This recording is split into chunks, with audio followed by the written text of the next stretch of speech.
چند مسائل ایسے ہیں جو ہمیں اس صوبے میں درپیش ہیں اور یہ مرکز کے نمائندے ہیں، اور آج کل ہمارا صوبہ تو خدا خیر کرے، لیکن مرکز کے حوالے سے جو فیصلے آتے ہیں تو لازمی طور پہ ہمیں تحفظات جب ہوں گے تو یہی ایک موقع ہے کہ ہمارے تحفظات کو بھی وہ مرکز تک پہنچائے۔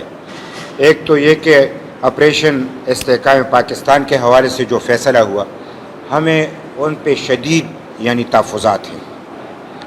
یہ یک طرفہ فیصلہ ہے، کسی کو اعتماد میں نہیں لیا گیا ہے، اور میں تو خود یہ سمجھتا ہوں، ہماری پارٹی کا ایک موقف ہے، اب تو صورتحال یہ ہے کہ لوگوں کا مذاکرات پہ یقین ہے نہ آپریشن پہ یقین ہے، کیونکہ مذاکرات کے ذریعے بھی بجائے اس کے کہ دہشت گردی ختم ہو، اس مذاکرات کے ذریعے جو ہے وہ تو ہیں اور دہشت گرد وہاں پہ قابض ہو جاتے ہیں، اور اس طریقے سے آپریشن میں بھی یہی صورتحال سامنے آتی ہے۔ سمجھتے ہیں کہ جب بھی قدم اٹھانا ہو تو پارلیمنٹ کو صوبائی اسمبلی سمیت مرکزی قومی اسمبلی، سینٹ اور سٹیک ہولڈرز سب کو اعتماد میں لے کے ایسے فیصلے کیے جائے۔ یہ ایک میٹنگ میں بیٹھ کے کبھی آپریشن کی بات کرنا، کبھی مذاکرات کی بات کرنا، ابھی تک تو وہ بھی معلوم نہیں ہے کہ جنرل فیض صاحب نے جو مذاکرات کیے وہ کس کے کہنے پہ کیے۔ 40,000 جو دہشت گرد یہاں پہ آئے تو کس کے کہنے پہ آئے، اور دہشت گردی کسی حد تک تم گئی تھی، اس کو دوبارہ ہوا دیا گیا اور دہشت گردوں کو ری آرگنائز کیا گیا، یہ کس نے کیا؟ ابھی تک تو اس کے ان کو پکڑا نہیں گیا، تحقیقات کی نہیں گئی، ہمیں معلومات نہیں ہے۔ جس کے ذریعے سے دہشت گردی میں اضافہ ہوا وہ تو کلم کلا پھر رہے ہیں، تو بجائے اس کے کہ دہشت گردی بھی وہ لائے، اب آپریشن بھی وہ کرے اور نقصان عوام کو اٹھانا پڑے، یہ کیسے ہو سکتا ہے؟ لہٰذا جب تک ہمارے تحفظات ختم نہیں ہوتے تو اس فیصلے کو ہم نہیں مانتے، اور یہ اس پہ عمل نہیں ہونا چاہیے۔ مزید یہ کہ یہ مزید بگاڑ پیدا ہو، یہ کسی طور نہیں ہونی چاہیے۔ نیشنل الیکشن پلان کے حوالے سے جب بھی ان کو ضرورت پڑتی ہے تو ان کو یاد آ جاتا ہے۔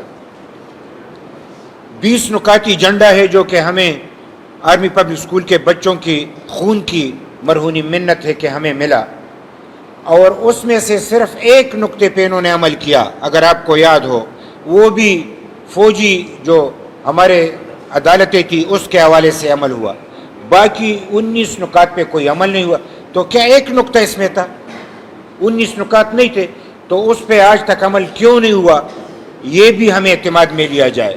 اور ایسا تو نہیں ہے کہ آج نیشنل ایکشن پلان کا نام لے کے ایک نقطے کو اپنے لیے استعمال کر کے پھر اس کو اگنور کیا جائے، ایسا طریقہ کار ہمیں منظور نہیں ہے، اور ہم سمجھتے ہیں کہ نیشنل ایکشن پلان کو جو آج تک اس میں انہوں نے کوتاہیاں کی ہے، اس کی ہم کو اعتماد میں لیا جائے، اور اس کے بعد اگر کوئی قدم اٹھانا چاہے تو مشترکہ طور پہ وہ اٹھا سکتے ہیں۔ رہی یہ بات کہ چونکہ آپریشن کے حوالے سے جو بات ہو رہی تھی وہ ہمارے صوبے کا وزیر اعلیٰ بھی اس میں موجود تھا، تو چاہیے تھا کہ وہ کہہ دیتے کہ بھائی سٹیک ہولڈرز کو اعتماد میں نہیں لیا گیا، صوبے کو اعتماد میں نہیں لیا گیا، اور پھر اس پہ ستم ظریفی یہ کہ یہ پی ٹی آئی کا صوبائی صدر بھی ہے، وزیر اعلیٰ بھی ہے، تو پارٹی کی نمائندگی بھی وہ کر رہا تھا، صوبے کی نمائندگی بھی وہ کر رہا تھا، اور اس نے وہاں پہ آپریشن کی حمایت کر دی، اور پھر قومی اسمبلی میں پی ٹی آئی نے زمین اور آسمان کو ملایا کہ ہم نہیں مانتے۔ تو اگر تم نہیں مانتے تو کہہ دو کہ وزیر اعلیٰ نے غلط کیا ہے، تو وزیر اعلیٰ کو تو وہاں پہ بیچ کے اندرونی خانہ تعلق بناتے ہو، اور اوپر سے دونوں ایک ہی وقت میں دو باتیں کرنا، یہ کسی طور مناسب نہیں ہے۔ پی ٹی آئی کو چاہیے کہ وہ قوم کے حوالے سے درست فیصلے کرے، بجائے اس کے کہ وہ صرف ایک ہی بات پہ کہ جیل میں ان کا رہنما گرفتار ہے تو اس کو کس طریقے سے رہا کیا جائے، چاہے ملک کا اینٹ سے اینٹ بچ جائے، لیکن وہ اس میں سنجیدہ نہیں ہے کہ یہاں پہ دہشت گردی کا خاتمہ ہو۔ اب بھی کچھ اطلاعات ایسے ہیں، اور وہ اطلاعات یہ ہیں کہ اپر دیر اور لوور دیر میں کچھ ایسے واقعات ہوئے ہیں، اور تقریباً 3 ہیلی کاپٹر گن شپ کل اور رات کو استعمال کیے گئے ہیں۔ تو ہم اس حوالے سے بھی یہ کہ ہمیں اعتماد میں لیا جائے اور حالات کو مزید نہ بگاڑا جائے، اور دہشت گردی تو سارے صوبے میں بالکل پھیل چکی ہے، بتہ خوری ہے، ٹارگٹ کلنگ ہے۔ تو ہم گورنر صاحب کے موجودگی سے یہ فائدہ اٹھانا چاہتے کہ ان کو تو معلومات ہوگی، لیکن ایک عوامی نیشنل پارٹی کے جو تحفظات ہیں ہم ان کے سامنے رکھ کے کہ اس طریقے سے مرکز سے یہ بات کی جائے۔ ہمارا تو جو ایمل ولی خان صاحب ہے، آپ لوگ تو آج کل سن رہے ہیں سینٹ میں ان سے جو کچھ ہو رہا ہے، وہ کھل کے بات کر رہا ہے، اور اس پہ جو آپریشن استحکام پاکستان ہے، اس حوالے سے بھی کل ایمل ولی خان صاحب کا پالیسی بیان آ بھی چکا ہے۔ تو ہم یہ سمجھتے ہیں کہ گورنرز کا یہاں پہ خیبر پختونخوا میں بہت مسئلہ ہے۔ ایسا نہیں ہے کہ گورنر صاحب سامنے بیٹھے ہیں، لیکن چونکہ گورنر صاحب کو ہم گورنرشپ سے پہلے جانتے ہیں، وہ ایک پارٹی کا ایک فعال شخصیت ہیں اور تھے، ان سے بڑا واسطہ پڑا ہے، شرافت بھی ہے، بات بھی طریقے سے کرتا ہے، ایشو کو بھی طریقے سے اٹھاتا ہے۔ مجھے وزیر اعلیٰ سے کوئی تعلق نہیں رہا، نہ میرا ان سے کوئی پہچان ہے، لیکن جو ایکشن ان کا ہے وہ بولتا ہے کہ ان کی ایکشن کچھ ایسی ہے کہ بجلی کی بات آئی تو اس نے کہا کہ میں بٹن دباؤں گا۔ تو کدھر بٹن دبایا؟ الٹا بٹن دبایا۔ بٹن تو یہ دبا کہ لوڈ شیڈنگ کا خاتمہ ہو، تو اس نے کون سی بٹن دبائی کہ لوڈ شیڈنگ میں اضافہ ہوا؟ غلط بٹن دبایا۔ اگر بٹن دبانا ہوتا تو ان پی کب کا دبا چکا ہوتا۔ یہ بٹن کی بات نہیں ہے، یہ پالیسی کی بات ہے۔ پالیسی کو درست کرنا ہے، اور پالیسی کو یعنی میں تو وزیر اعلیٰ صاحب میری کیا حیثیت ہے کہ میں ان سے یہ بات کروں، لیکن صوبے کی خاطر میں یہ بات کر رہا ہوں کہ وزیر اعلیٰ صاحب کو سنجیدگی سے بات کرنی ہے، اور اس وقت مرکز سے ان کی بگاڑ ہے، یا ان کی نہیں ہے تو اس کی لیڈر کو ان کو اجازت نہیں ہے، اس لیے وہ نہیں نبھا سکتے۔ تو مرکز میں بھی جو لوگ اسٹیبلشمنٹ کے قریب ہے تو ان سے ملتا ہے، لیکن حکومت سے نہیں ملتا۔ یہ بھی ایک فالٹ ہے جو، تو میں صرف گزارش کروں گا کہ گورنر صاحب اس صوبے کا مرکز میں آئینی نمائندہ ہے، تو اگر ان کا کوئی بگاڑ ہے تو صوبے میں تو گورنر سے اچھے تعلقات قائم کریں، اپنا جو صوبے کا مقدمہ ہے گورنر کے ذریعے پیش کرے۔ ہمیں تو اپنے صوبے کے مسائل کا حل کرنا ہے، 18ویں ترمیم پہ عمل کرنا ہے، NFC وارڈ پہ بات کرنی ہے۔ تو اگر یہ باتیں سلیقے سے نہ ہو تو پھر یہ بات کیسے ہوگی؟ تو ہم تو چاہتے ہیں کہ گورنر صاحب اور وزیر اعلیٰ صاحب کی چپکلش نہ ہو، بلکہ ان کے اچھے تعلقات ہی اس صوبے کے مسائل کو حل بھی کر سکتا ہے اور مشکلات سے ہم نکل بھی سکتے ہیں۔ تو میں اس کو مختصراً، چونکہ ایک موقع تھا جو میں نے آپ لوگوں سے بات کی، لوڈ شیڈنگ کے حوالے سے بھی بات کی، میں ایک بات جو اس میں اضافہ کرنا چاہتا ہوں، یہ تمباکو کا جو مسئلہ ہے یہ شاید لوگ نہیں سمجھتے۔ 1968 میں انہوں نے آئین میں یہ بات بتا دی اور درج کر دی کہ تمباکو فصل نہیں ہے۔ یہ دنیا کا واحد ملک ہے جس میں تمباکو فصل نہیں ہے۔ آپ لوگ انصاف کریں، کیا تمباکو فصل ہے کہ نہیں؟ تو جب یہاں پہ کوئی ایسے فیصلے ہوں، اس لیے کہ فصل ہوگا تو صوبے کے ساتھ ہوگا، فصل نہیں ہوگا تو مرکز کے ساتھ ہوگا۔ تو 2 ارب سالانہ ان کی انکم ہے، 2 ارب 68 سے لے کر آج تک مرکز ہمارے صوبے سے یہ لے رہا ہے۔ تو 18ویں ترمیم میں فیصلہ ہو چکا کہ یہ فصل ہے۔ تو خدا را میں گورنر صاحب سے بھی یہی کہوں گا، صوبے سے بھی کہوں گا، اور جو ہمارے مرکز میں بیٹھے ہوئے لوگ ہیں کہ اگر اس کو فصل قرار دیا گیا ہے تو فصل جان کے اس صوبے کو دیا جائے اور صوبے کا اختیار اس پہ ہو۔ اور بجلی کے حوالے سے یہ جو باتیں ہو رہی ہے، میں اشارتاً بات کروں، اس پہ ختم کرتا ہوں کہ ملک میں بہت سارے ایسے یعنی لوگوں کو مشکلات پیش آئے کہ یہ ملک دو لخت ہوا. ہم وہ تاریخ دہرانا نہیں چاہتے. اگر صوبوں کو ناراض کرو گے، عوام کو ناراض کرو گے، دہشت گردی میں اضافہ ہوگا، بتاخوری میں اضافہ ہوگا، بجلی جو ہے اس کی قیمت میں اضافہ ہوگا، ہمیں اپنے حصے کا بجلی نہیں ملے گا، احساس محرومی نہیں بڑھے گی تو کیا بڑھے گی؟ اور احساس محرومی بڑھے گی تو پھر یہ بدقسمتی ہوگی ان لوگوں کا جو اس ملک کے مستقبل سے کھیل رہے ہیں. ہم تمام لوگوں کو یہ بتانا چاہتے کہ خدا را پاکستان کے مستقبل سے نہ کھیلو. اپنی ذاتی مفادات کے لیے پاکستان کے مفادات کو قربان نہ کرو. مل بیٹھ کے سنجیدگی سے دہشت گردی کے خاتمے کے لیے اور صوبائی خود مختاری کے لیے، 18ویں ترمیم کے لیے اور یہاں پہ نیشنل ایکشن پلان کے لیے ایک مشترکہ لائحہ عمل تیار کیا جائے اور اس پہ عمل کیا جائے، ورنہ وقت گزر جائے گا، شاید پھر یہ پچھتائیں گے لیکن یہ موقع ہاتھ نہیں آئے گا. آپ اس کو اس زاویے سے بھی دیکھیں کہ جب بھی کوئی فیصلہ ہوتا ہے تو یا خیبر پختونخوا میں یا بلوچستان میں اس کی آپریشن کی یعنی یہ آغاز کر دیتے ہیں. یہ تجربہ گاہ ہے، یہ کئی بار مذاکرات ہوئے، کئی بار آپریشن ہوئے.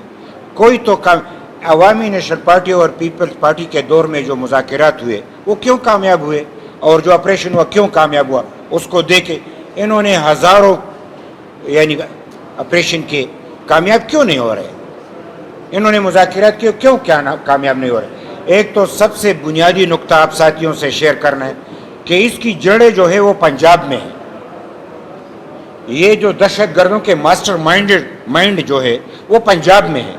70 کالعدم تنظیمیں وہاں پہ موجود ہے. وہ وہاں پہ آج بھی نام بدل کے وہ سامنے آ رہے ہیں. اس میں بھی نیشنل ایکشن پلان میں اس کی طرف اشارہ کیا گیا ہے. آج تک کس کالعدم تنظیم کے خلاف وہاں پہ آپریشن ہوا یا ان کو پکڑا گیا؟ اگر آغاز کرنا ہے تو ان سے کرو. یہ بات آپ نے درست کہی. میں یہ بات کہتا ہوں کہ دہشت گردی سے زیادہ منافع بخش کاروبار نہیں ہے، اور یہ بین الاقوامی جو کھیل ہے یہاں پہ ان کے سہولت کار ان کے ساتھ مل کے یہ دہشت گردی کا جو کاروبار کر رہے ہیں وہ ختم کرنا نہیں چاہتے. کاروباری لوگ تو کاروبار کو تقویت دیتے ہیں، وہ اپنے کاروبار کو تقویت دے رہے ہیں. ہم مر رہے ہیں تو ہم اشارہ کر رہے ہیں کہ مزید کاروبار نہیں چلے گی، یہ طریقہ کار نہیں چلے گا. اب تو عوام کو اٹھ جانا ہوگا، نہیں تو پھر تو ہم یعنی ایسی صورتحال سے دوچار ہوں گے کہ تیسری عالمی جنگ تو شروع ہو چکی ہے.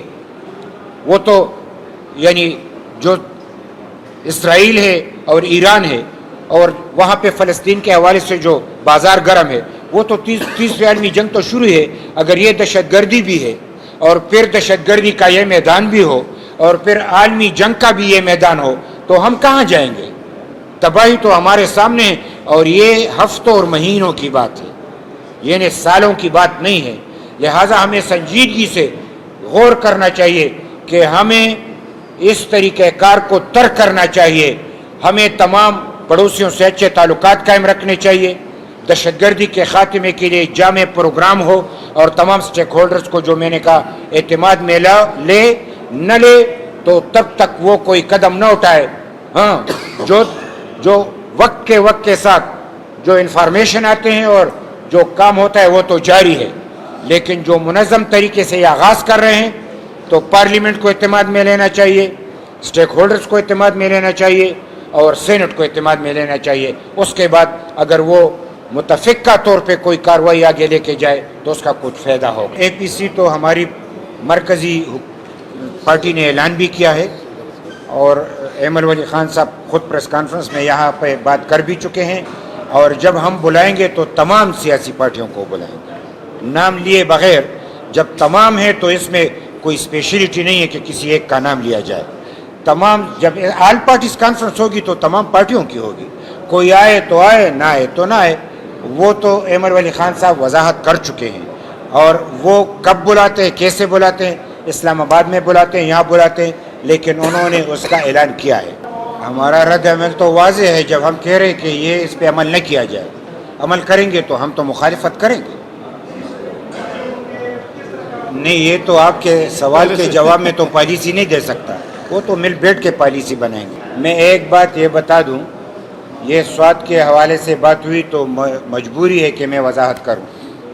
سوات کے حوالے سے وہ آپریشن کرنا چاہتے تھے بشمول امریکہ. ہم نے ان سے کہا کہ یہ نہیں ہوگا. اس پہ 1.5 مہینہ گزر گیا اور ہم نے کہا کہ ہم باچا خان کے پیروکار ہیں، عدم تشدد کے لوگ ہیں، گولی مسئلے کا حل نہیں ہے. ہم پہلے مذاکرات کریں گے، تب پھر اگر بات نہیں بنی تو پھر انہوں نے ہم سے سوال کیا کہ مذاکرات ناکام ہوئے تو آپ آپریشن کو آن کریں گے؟ تو ہم نے کہا بالکل، ہماری حکومت ہے، ہم پھر آن کریں گے، لیکن پہلے مذاکرات ہوگی. مذاکرات ہمارے کامیاب ہوئے. اس لیے کامیاب ہوئے کہ انہوں نے شرعی نظام عدل مانگا اور زرداری صاحب نے اسفندیار ولی خان صاحب کے کہنے پہ وہ شرعی نظام عدل بھی منظور کرا، دارالقضا جس کا وہ نام لیتے تھے. آخری حد تک ہم نے مطالبات مانے، لیکن انہوں نے کہا کہ یہ تو ہم نے بزور شمشیر ملکنڈ کو قبضے میں کیا، اب سارے پاکستان کو قبضے میں لیں گے، اور ہم کسی جمہوریت کو نہیں مانتے، ہم پارلیمنٹ کو نہیں مانتے، ووٹ کی سیاست کو نہیں مانتے. لہٰذا انہوں نے اپنے یعنی مذاکرات سے انحراف کیا اور صوفی محمد صاحب نے یعنی روگردانی کی. تو اس کے بعد عوام اٹھ کھڑے ہوئے. عوام نے کہا کہ اب تو آپ ان کی تمام مطالبات مان لیے، اس کا مطلب یہ کہ یہ شرعی نظام عدل کے لیے نہیں ہے، ان کے مفادات الگ ہیں. تو عوام پھر ہمارے ساتھ ہوئے. یہ مذاکرات کی کامیابی تھی. ٹرننگ پوائنٹ یہ تھی کہ پہلے ان کو لوگ اپنے زیورات دیتے تھے، عورتیں اپنے وجود سے زیورات لے کے ان کو چندے میں دیا کرتے تھے. پھر اس کے بعد چندہ بند ہوا، ان کو شہید کہنا بند ہوا، اور پھر ان کے خلاف جو آپریشن ہوا تو عوام نے ساتھ دیا اور 25 لاکھ آئی ڈی پیز بن کے آئے اور تاریخی مدت میں وہ واپس گئے. وہاں پہ امن قائم ہوا، وہاں پہ اسکولیں چل رہی ہیں. اسکولوں سے تو پاکستانی جھنڈے اتارے گئے تھے، ہم نے جا کے پاکستانی جھنڈا وہاں پہ لگایا. لوگ نہیں جا سکتے تھے، اب جا سکتے ہیں. اب تو وہاں پہ ایسے ماحول بن گئی ہے کہ ٹورزم کے حوالے سے لوگ اتنے جا رہے ہیں کہ سازشیں ہو رہی ہے کہ کس طریقے سے ٹورزم کو ناکام بنایا جائے. میں اس میں مزید جانا نہیں چاہتا، لیکن یہ ضرور کہتا ہوں کہ ہم نے مذاکرات کا بھی فائدہ اٹھایا، آپریشن کا بھی فائدہ اٹھایا. اس کے بعد نہ آپریشن کا کوئی فائدہ رہا اور نہ مذاکرات کا کوئی فائدہ رہا. اس لیے ہم یاد دہانی کرانا چاہتے ہیں.